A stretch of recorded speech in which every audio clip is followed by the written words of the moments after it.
Hello. Today we're going to discuss some top dieting tips. And really, I thought it's important to discuss some of these concepts about the ideal diet with respect to the cardiovascular and metabolic health, because there are certainly a lot of confusing information out there. And I would like to take you through what I understand myself of what the ideal diet should be to optimize cardiovascular and metabolic health.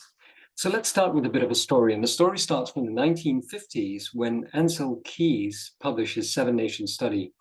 And actually, this is one of the greatest challenges that has, since the 1940s and 50s, led to a great shift in the way society as a whole has been taught to eat.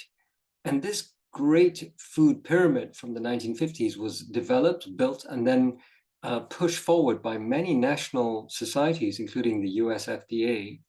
And all across the world, people will advised as on a population basis to have at the base of the food pyramid, which is the most of the food consumption, should be high in carbohydrates, which includes bread and pasta, and then with some moderate consumption of fruit and veg here.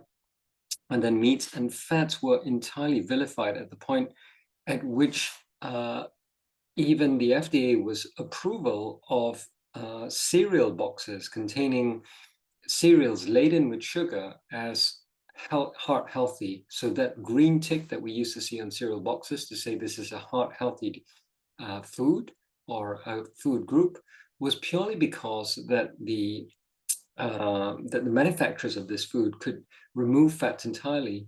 And instead of fats, what made its way into the diet, into the common population household cupboards, were foods such as cereals, which are laden with sugars to continue to make it very tasty. And so this is something that most of us in this day and age, including the American Heart Association, have completely crossed off as the ideal diet. This is no longer the ideal diet. And I want us all to shift away from this idea that we have to have lots of carbs, bread and pasta, and vilify fats, because this is an approach that has led to an explosion in the obesity epidemic, really. In the 1980s, when a similar concept was introduced in the United Kingdom, approximately 6% of the population were obese. That is, with a BMI, a body mass index of more than 25. Right now, that statistic is a staggering 64% of all of UK adults are obese. And not only that, this is moving into the younger years, so that people at school age are also getting, or we are seeing an explosion of the epidemic of obesity, even in school-age children, and sometimes younger. So what I'd like to really now talk about is, why is sugar bad? And here I need you to just follow the graphs, which I will try and explain one by one. So this title is taken from my book, Keeping Your Heart Healthy. And this diagram says how a diet high in carbohydrates can lead to a roller coaster of blood sugar and insulin levels. And before I explain this diagram, I just need to point out that insulin follows on from any sugar spike. So when you have a sugar or glucose spike in our bloodstream, it automatically causes our pancreas, which is a very strong endocrine organ, to release insulin, and insulin stores fat. So the function of insulin is that it converts sugars in our bloodstream to fat. And so it's a fat storage hormone. Now, I want you to pick out the typical carb-based diet, which was so clearly seen in the food pyramid, which no longer is used by most societies across the world. But a typical carb-based diet with ultra-processed foods does this. If you follow the black line here, when you have your meal, for example, with cereal, bread, you get a spike of sugar. And this leads into the high blood sugar range, which then leads to a follow-on spike in insulin. Now, I haven't drawn the insulin here, but as the insulin starts to spike, the sugar, as you see here, is now stored as fat. And so you put on weight. But the other thing that happens is that your sugar dips sometimes quite dramatically and precipitously. And as the sugar falls, what happens is that it can fall to below the standard optimal sugar range, which I'm trying to draw here now. Now, this is where our blood sugar should sit optimally in our bloodstream. And as the sugar falls here, because our insulin spikes so high, we get what's called a hunger pang because our sugars are low. And you can imagine that at this stage, we coin the phrase hangry. And this leads to a very strong, almost irresistible urge to snack. And the snacking typically occurs 3 to 4 hours after a large carbohydrate-laden meal, which then repeats the cycle of glucose spiking, insulin spiking, and then the glucose falling, insulin falling like a yo-yo into the next hunger pang where eating begins again. So this is the way most people who are following this carb-rich diet will feel. And you can try this yourself. If you have, in fact, this may be your lifestyle at present. If you wake up in the morning and, for example, have a very healthy, allegedly healthy breakfast, which includes 1 slice of brown bread, 1 bowl of bran flakes, and milk for the bran flakes, and a glass of apple juice to get 1 of your 5 a day. What you can see here is that although you don't traditionally think of these first 3 things as very sugar rich, by the time your digestion system breaks down these compounds, which are carbohydrate rich, and absorbs this into the bloodstream, you are getting an equivalent of teaspoons of sugars, of 16 teaspoons of sugars in your so-called healthy breakfast. So this could be something typically seen in, for example, a buffet breakfast at a hotel where there's unlimited apple juice, and you might even say brown bread is very healthy, but guess what? You're pushing up to 16 teaspoons of sugars worth of glucose into your bloodstream within a half an hour period, which you take to consume this, and sometimes less. And that leads to this spike that we talked about. And this spike can be the thing that then sets in motion this repeated snacking that tends to happen as the insulin levels peak and trough, and as the sugar levels peak and trough. So if I now erase all this, all the annotation, and really talk about what an ideal diet is, the ideal diet gives you an optimum insulin profile.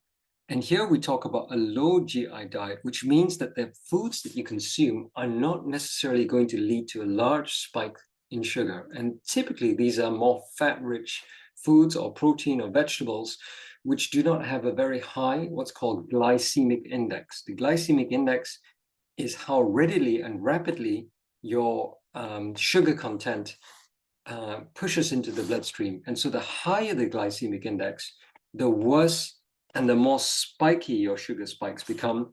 The lower your glycemic index, the less high your sugar levels go. And where sugar goes, we understand that insulin follows. And what I'm trying to point out now is that if you have foods which are lower glycemic index, you get to very much more an optimal blood sugar level that stays within the range that gives you the optimal blood sugar and optimal insulin levels. So the insulin and sugars here in this range are optimal. And the one simple way to try and maintain this optimization of sugar and insulin, and therefore the lack of fat storage, is to lower the glycemic index. So if we come back now in this short presentation about the top 5 tips, I would say the first tip is to reduce carbohydrates and sugars. Now, what are carbs? Carbs include anything such as, I would say, rice, pasta, bread, and certainly things that are very rapidly absorbed, like juices. And certain fruits are also very high in carbs. So grapes, I would consider, and watermelons are very, very high carbohydrate load, high GI foods, potatoes. And so these items should really be reduced. And certainly any snacks which are sweet, such as chocolate bars, for example. I think a high dark chocolate content or a high chocolate content, such as an 85 to 90% dark, would be very reasonable as an intake, which is probably between 5 and 10% sugars. But most of the time, chocolate bars contain more than 50 to 60% of sugars. And that is very, very high GI because it's rapidly absorbed. So that's the first thing I would advise. The second thing I would advise, which is quite important, is a time-restricted eating window. And by this, I mean, if we start our first meal of the day, for example, at midday, and we have a lunchtime period here, which is a late lunch, and we then stack up our food intake in, say, 30 minutes in which we have to have lunch, and we don't eat anything until perhaps a window between 6 and 8 p.m. And this is our dinner time meal. And we try and maintain a micro fast, which is another fast between, say, 12:30 and 6:30, if you're going to be able to manage that. And so that's a 6-hour fast. The main fasting comes for free when you're sleeping, right? So when we sleep, typically 7 to 8 hours a night, we go all the way to the next day at 12 p.m. This gives you a 16 to 18-hour window all the way through. And the simple way to think about this is to skip breakfast. Now, when I say skip breakfast, it doesn't mean you can't have any hot drinks. I think having a coffee, a tea, maybe even with a splash of milk is very reasonable. And for those of you who've always been told breakfast is the most important meal, eat breakfast like kings, they say, it's not really technically necessary, because the way we understand with the increasing science and evidence base now, particularly from Sachin Panda's lab, who is an American scientist, who really dives down deep into this idea of time-restricted eating, it has multiple benefits because it gives your pancreas a rest.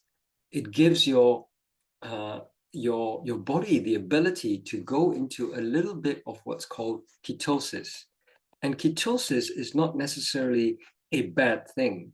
I do not encourage a full keto diet. That's not what I'm saying. But to have partial ketosis throughout the day, or ketosis throughout the day, partial bits of the day, can be very reasonable, because ketosis is the opposite of fat storing. It's actually fat breaking down. And in order to do this, the fat breakdown can just happen by virtue of time-restricted eating, which is to say, have a 16-hour fasting window, and then have 2 bits of food at your initial breakfast, and then maybe 6 hours later or 8 hours later, and then you get a second free micro fast. I think this can be very helpful. The third thing to say is don't be afraid of fats. Now, we're traditionally, as I explained in the food pyramid, fats have been vilified for the longest time, but it's time to not be so afraid of fats now, particularly if you stick to healthy, oily fats, such as avocados and nuts and extra virgin olive oil. These are some of the, and obviously oily fish, these are some of the very healthy fats that we can start to take a little bit more of, because the fat intake calorifically, gram for gram or weight for weight, is much higher than a weight for weight comparison against a carbohydrate, which will not fill you for as long a period as if you were to take the same amount of avocado. So try this, have an avocado and some nuts and maybe even an egg for lunch, and you'll find yourself not wanting to snack or not feeling that hunger pang. If, say, you eat at 12, you won't have a hunger pang at 3 or 4 or 5 o'clock, and you can normally last until you get to dinner time at 6 to 8 o'clock. The next thing to say is really consider cleaning up your cupboards or fridge and understanding what it is you have in your cupboards. Because if you look at the amount of processed foods that we eat nowadays and unknown ingredients, the actual values that contain this numbers and characters that you don't understand, these are essentially things that you should avoid and maybe throw them out of your cupboard. The last concept that I'd like to raise is a pretty interesting concept that I read about in this great book, Ikigai, Ikigai, and it's a concept of harahachibu. It's a Japanese concept that means that when we eat to 80% of fullness. This word satiety means fullness. And what we can establish there is when the body is not always completely stuffed to the maximum, and it has that capacity to stop early and not allow it to get to maximum fullness, you reduce the amount that you are eating. And this in itself promotes some very healthy metabolic processes in your body to maintain a healthy metabolic profile for a longer time. So those are my top 5 tips: reduce carbs and sugars, time-restricted eating, ideally a 16-8 or an 18-6 diet, which means 16 hours of fasting and 8 hours of an eating window. And don't be afraid of the healthy kind of fats.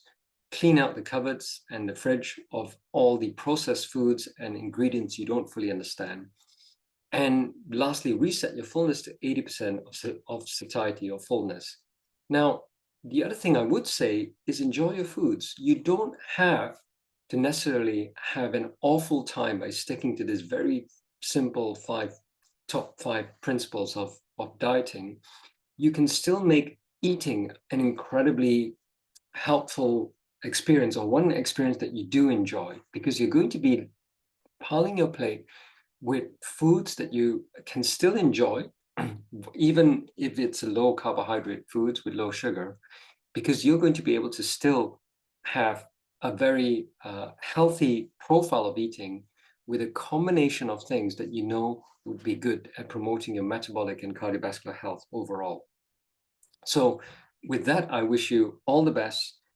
For more information, please consider looking at this excellent book written by my colleague, Dr. Saira Hamid, which you can buy online. It's called The Full Diet. And of course, I've written my own book called Keeping Your Heart Healthy, of which there is a chapter on nutrition and top tips for dieting. All the best.